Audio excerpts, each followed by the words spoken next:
ચાલો દાખલા નંબર 11 જોઈએ. તો દાખલા નંબર 11 ની રકમ શું છે કે ગોપી પોતાના માછલીઘર માટે દુકાનમાંથી માછલી ખરીદે છે. દુકાનદાર મોટી ટાંકીમાંથી યાદચ્છિક રીતે એક માછલી બહાર કાઢે છે.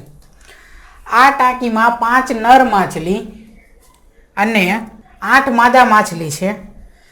બહાર કાઢેલ માછલી નર માછલી હોય એની સંભાવના કેટલી? અહીંયા એક જ પ્રશ્ન પૂછ્યો છે આપણને, બીજો નહીં, બરોબર? એક જ પ્રશ્ન છે કે બહાર કાઢેલ માછલી નર માછલી હોય એની સંભાવના કેટલી? આકૃતિ આપેલી જ છે અહીંયા, બરોબર?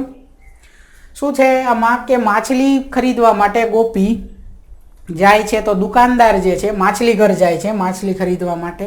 તો દુકાનદાર છે એ ટાંકીમાંથી યાદચ્છિક રીતે એટલે રેન્ડમલી જોયા વિના એક માછલી બહાર કાઢે છે. તો એ ટાંકી જે હતી જેમાંથી દુકાનદારે માછલી બહાર કાઢી હતી એ ટાંકીમાં 5 નર માછલી છે. કેટલી? 5 નર માછલી અને 8 માદા માછલી છે. તો જે બહાર કાઢેલ માછલી નર માછલી હોય એની સંભાવના કેટલી એ આપણે ગોતવાનું છે. તો કુલ પરિણામની સંખ્યા અહીંયા કેટલી થશે? તો કે માછલીઓની કુલ સંખ્યા કેટલી છે?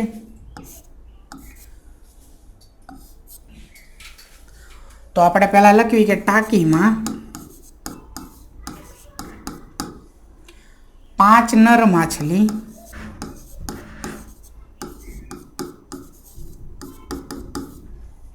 અને 8 માદા માછલી છે અને 8 માદા માછલી છે. એટલે માછલીની કુલ સંખ્યા કેટલી થઈ? 5 ને 8 13. તેથી માછલીની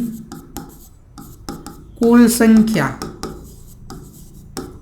બરાબર 5 વત્તા 8 કેટલી થાય છે? 13. માછલીની જે કુલ સંખ્યા થઈ એ જ આપણા કુલ પરિણામની સંખ્યા થશે. એટલે કુલ પરિણામની સંખ્યા બરાબર 13. આપણી કુલ પરિણામની સંખ્યા કેટલી થઈ? 13.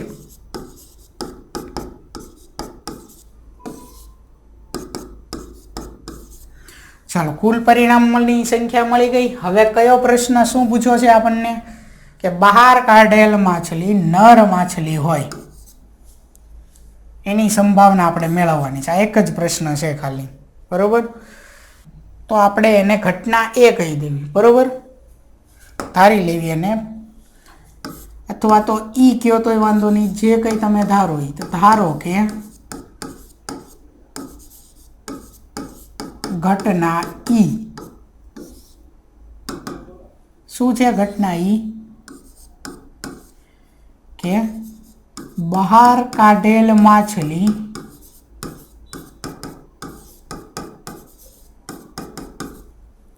કેવી છે? નર માછલી હોય એની સંભાવના. બહાર કાઢેલ માછલી નર માછલી હોય. સંભાવનાનું એ આપણે અહીંયા નથી લખવાનું, બરોબર? આપણે માછલી જે છે ઘટના લખવાની છે કે બહાર કાઢેલ માછલી નર માછલી હોય એની સંભાવના એ આપણને જવાબમાં મળશે. તો ઘટના ઈ એના પરિણામની સંખ્યા કેટલી થશે? ઘટના ઈના પરિણામની સંખ્યા બરાબર શું છે? ઘટના ઈ નર માછલી હોય તો નર માછલીની આપણે કેટલી એમની સંખ્યા છે એ જોવાની રકમમાં. કેટલી નર માછલી આપેલી? તો નર માછલીની સંખ્યા 5 છે. તો આપણી આ જે ઘટના ઈ છે એની સંખ્યા કેટલી થશે? એના પરિણામની સંખ્યા 5. તો હવે એની સંભાવના એટલે કે probability of E, P of E is equal to ઘટના ઈના પરિણામની સંખ્યા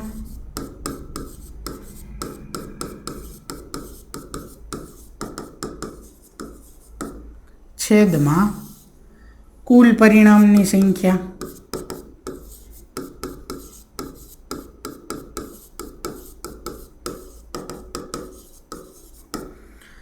તો હવે ઘટના ઈના પરિણામની સંખ્યા આપણને કેટલી મળી? ઘટના ઈ એટલે બહાર કાઢેલ માછલી નર માછલી હોય. નર માછલીની સંખ્યા કેટલી આપી છે? 5 એટલે ઘટના ઈના પરિણામની સંખ્યા થઈ 5 છેદમાં કુલ પરિણામની સંખ્યા એટલે કુલ માછલીની સંખ્યા કેટલી હતી 13 એ થઈ કુલ પરિણામની સંખ્યા એટલે આપણી સંભાવના શું મળી P of E is equal to 5/13 અને E તો ઘટના E શું છે બહાર કાઢેલ માછલી નર માછલી હોય તેથી બહાર કાઢેલ માછલી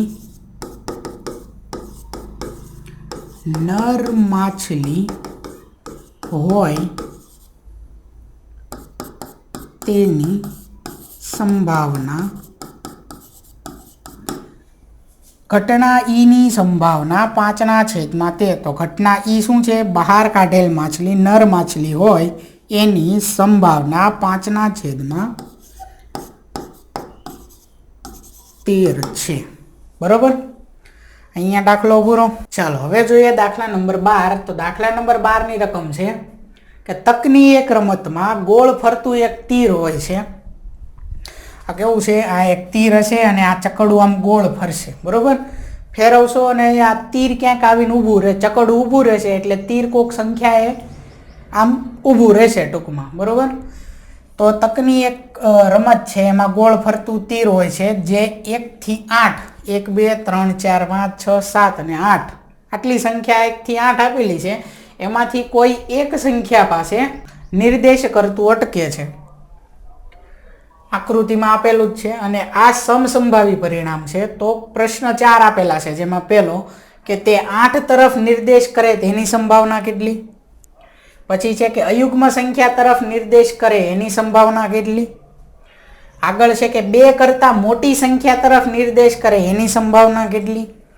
અને ચોથું છે કે 9 કરતાં નાની સંખ્યા તરફ નિર્દેશ કરે તેની સંભાવના કેટલી બરોબર તો આ 4 ના જવાબ આપણે મેળવવાના છે આ છે એક તકની રમત કે જેમાં આ જે સર્કલ છે એમાં 1 થી 8 નંબર લખેલા હોય અને એક એરો દર્શાવેલો હોય એરો એમ નામ સ્થિર રહેશે ચકડાને આપણે ફેરવશું એટલે સંખ્યા ફરશે અને આ કોકને કોક સંખ્યા અહીંયા એરો પાસે આવીને ઊભી રહેશે બરોબર એ રમત છે તો હવે આ 4 પ્રશ્નના જવાબ લખવાના છે સૌથી પહેલાં તો તકની રમતની અંદર કેટલી અહીંયા આપેલી છે સંખ્યાઓ તો કે 1 2 3 4 5 6 7 ને 8 તો આપણા કુલ પરિણામની સંખ્યા એટલે અહીંયા સંખ્યા 1 થી 8 આપી છે એ 8 સંખ્યા છે એટલે કુલ પરિણામની સંખ્યા થશે 8 બરોબર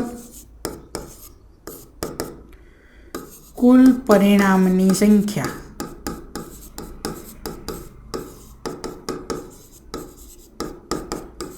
8 છે બરોબર 1 થી 8 નંબર આપેલા છે 8 સંખ્યા છે એટલે કુલ પરિણામની સંખ્યા 8 થઈ હવે પહેલો પ્રશ્ન જે આપેલો છે એ શું કીધું છે કે તક જે છે એ અહીંયા તીર જે છે તે 8 તરફ નિર્દેશ કરે તેની સંભાવના એ આપણે મેળવવાની છે તો આને આપણે ઘટના A કહી દેવી કે ધારો કે ઘટના A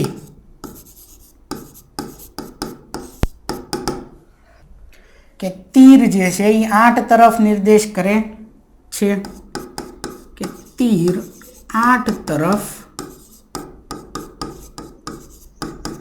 નિર્દેશ કરે બરોબર તો આ જે નંબર આપેલા છે આમાં 8 કેટલી વખત આપેલા છે જુઓ તો એક વખત બરોબર એટલે ઘટના A જે છે એ 8 તરફ નિર્દેશ તીર કરે એ 8 અહીંયા એક જ વાર આપ્યા છે બીજે ક્યાંય 8 આમ ક્યાંય આપેલા છે નહીં બરોબર એક જ વખત આપેલા છે એટલે ઘટના A ની પરિણામની સંખ્યા થશે 1 તો ઘટના A ના પરિણામની સંખ્યા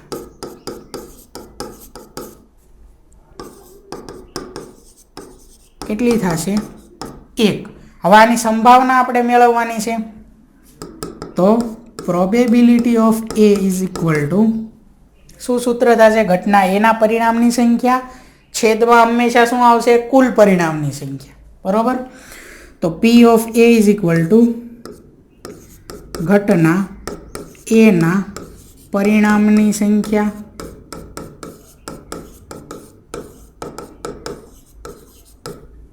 છેદમાં કુલ પરિણામની સંખ્યા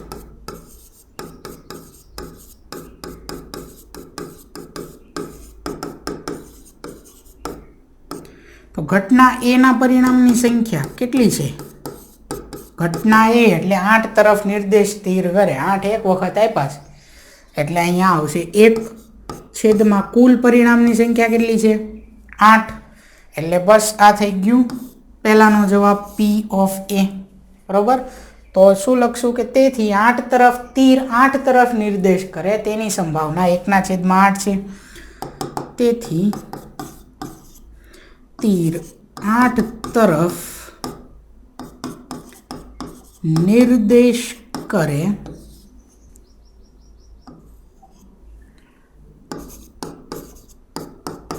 तेनी संभावना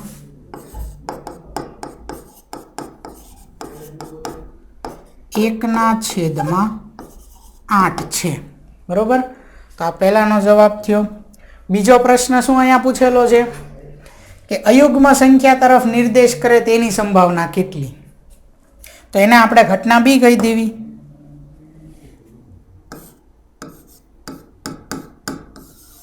घटना बी शुं थशे? अयुग्म संख्या तरफ निर्देश करे तेनी संभावना आव्या प्रश्न पूछेलो छे। तो घटना बी बराबर तीर अयुग्म संख्या तरफ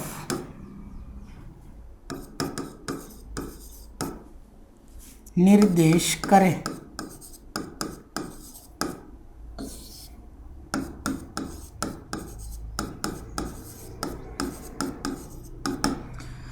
तो अहींया संख्याओ केटली आपेली छे? 1 થી 8। बरोबर।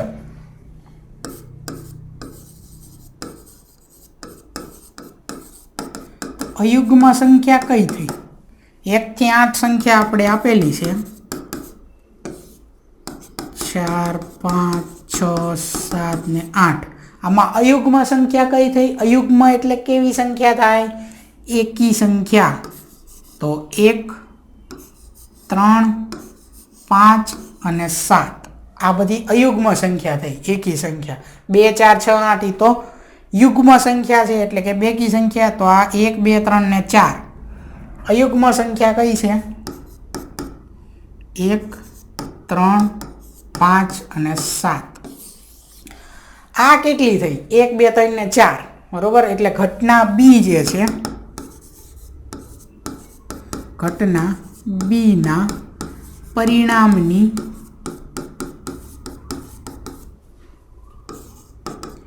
घटना बी ना परिणामनी संख्या केटली थशे? 1 થી 8 जे आपेला छे एमां एकी संख्या अयुग्म एटले तो 1 3 5 અને 7 तो केटली आपी छे? 4 संख्या आपी।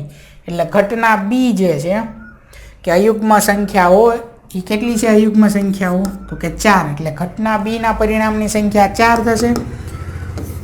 तो हवे तेनी संभावना एटले P of B is equal to घटना बी ना परिणामनी संख्या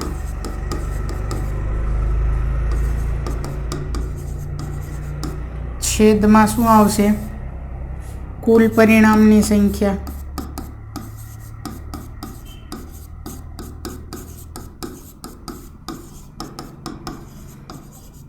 घटना बी ना परिणामनी संख्या छेदमां कुल परिणामनी संख्या एटले P of B is equal to घटना बी ना परिणामनी संख्या केटली छे? 4 छेदमां कुल परिणामनी संख्या केटली छे?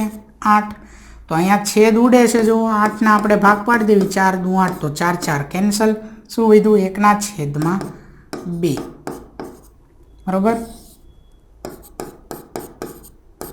एटले P ऑफ B बराबर probability of B is equal to 1/2। बरोबर। घटना बी जे छे एटले के शुं छे? घटना बी तीर अयुग्म संख्या तरफ निर्देश करे तेनी संभावना। तो लखीए अहींया तेथी तीर अयुग्म संख्या तरफ निर्देश करे तेनी संभावना કેટલી મળી આપણને 1/2 બરોબર।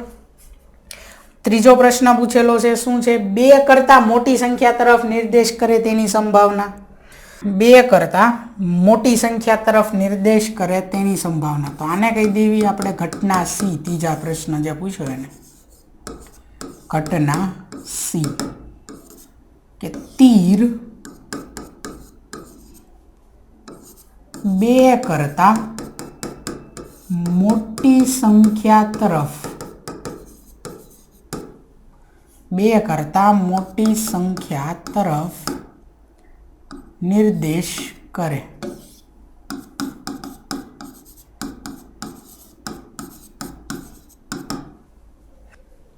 બે કરતાં મોટી સંખ્યા કઈ કઈ આપેલી છે? 3, 4, 2 કરતાં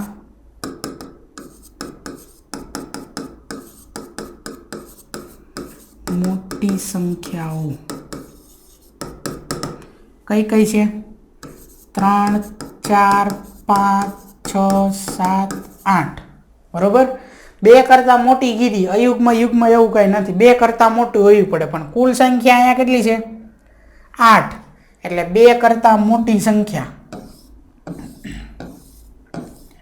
આ 3 થી લઈ અને આ 8 સુધી બરોબર, આટલી સંખ્યા આવશે। તો કેટલી થઈ? 3, 4, 5, 6, 7 ને 8 તો 1, 2, 3, 4, 5 ને 6 સંખ્યાઓ થઈ। એટલે ઘટના સી જે છે એના પરિણામની સંખ્યા કેટલી આવશે? 2 કરતાં મોટી સંખ્યાઓ જે છે એના પરિણામની સંખ્યા કેટલી આવશે? તો કે 1, 2, 3, 4, 5, 6 તો તેથી ઘટના સી ના પરિણામની સંખ્યા ઘટના સી ના પરિણામની સંખ્યા કેટલી આવે છે? 6 બરોબર। હવે એની સંભાવના તો P of C is equal to ઘટના સી ના પરિણામની સંખ્યા છેદમાં શું આવશે? કુલ પરિણામની સંખ્યા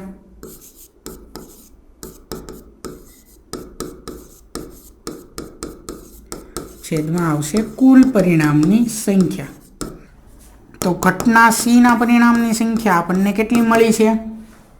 6 અને કુલ પરિણામની સંખ્યા 8 છે। તો અહીંયા છેદ ઉડે છે બરોબર। 6 ના ભાગ પાડવી 3 દુ 6, 8 ના ભાગ પાડવી 4 દુ 8, 2 2 કેન્સલ, શું વધ્યું? 3 ના છેદમાં 4। તો P of C is equal to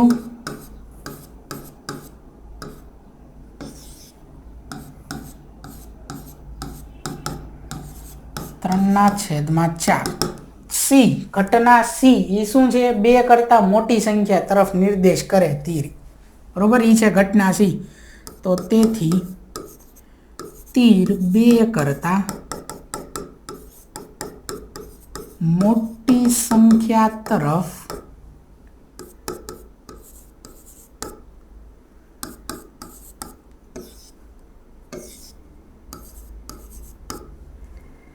નિર્દેશ કરે તેની સંભાવના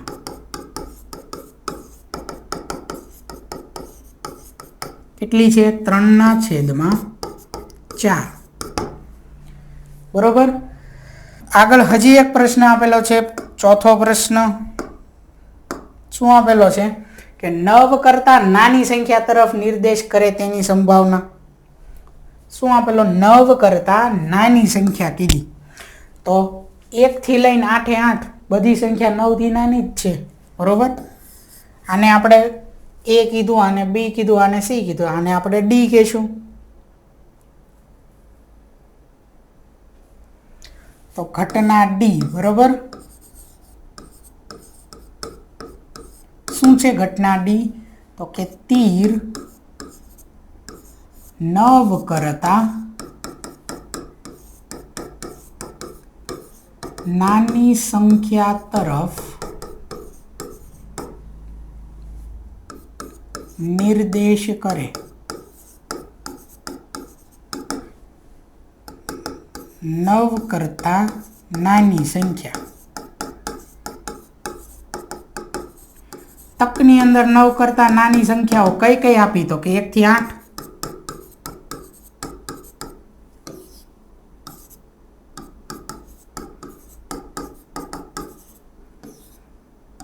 બરોબર, 1 થી 8 એ 8 સંખ્યા, બધી 9 થી નાની જ છે.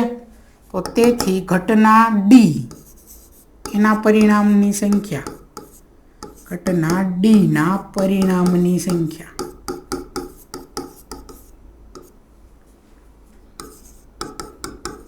કેટલી મળે છે આપણને? 8. આની સંભાવના શું મળશે? તો કે P of D, probability of D is equal to ઘટના D ના પરિણામની સંખ્યા છેદમાં કુલ પરિણામની સંખ્યા. બરોબર, ઘટના D ના પરિણામની સંખ્યા છેદમાં કુલ પરિણામની સંખ્યા. તો ઘટના D ના પરિણામની સંખ્યા કેટલી મળી છે આપણને? 8. અને કુલ પરિણામની સંખ્યા કેટલી મળી છે આપણને? 8. અંશ અને છેદમાં 8 8 કેન્સલ કરી નાખવી. શું વધ્યું? 1. એટલે ઘટના D ના પરિણામની સંખ્યા આપણને મળી છે 1. અને ઘટના D ના પરિણામની સંખ્યા મળી છે 8. અને ઘટના D એની સંભાવના મળી છે 1. તો લખી નાખીએ અહીંયા કે તેથી ઘટના D એટલે શું છે? તીર 9 કરતા નાની સંખ્યા તરફ નિર્દેશ કરે. તો તીર 9 કરતા નાની સંખ્યા તરફ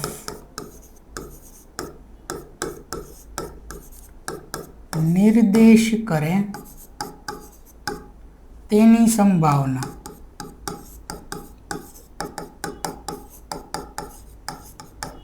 કેટલી છે? 1. તીર 9 કરતા નાની સંખ્યા તરફ નિર્દેશ કરે એની સંભાવના 1 છે. બરોબર, આ 4 પ્રશ્ન આપણને પૂછાતા. દાખલો મોટો છે પણ એકદમ સરળ છે. બરોબર, આપણે સંભાવનાના સૂત્રના આધારે જ બધું ગણવાનું છે. આ બધું લખવાનું આજે આવે છે. ઘટના એના પરિણામની સંખ્યાના આ બધું વધારાનું છે. એટલે કે ખાસ તો સમજવા માટે છે. બરોબર, આ સૂત્ર દર ફેર લખવું પણ જરૂરી નથી. તમે એકવાર લખી નાખો, બીજી વખતથી ડાયરેક્ટ સીધી કિંમત મૂકો તો પણ ચાલે. પણ વ્યવસ્થિત રીતે જેટલું બુકમાં લખશો એટલું વધારે યાદ રહેશે. બરોબર.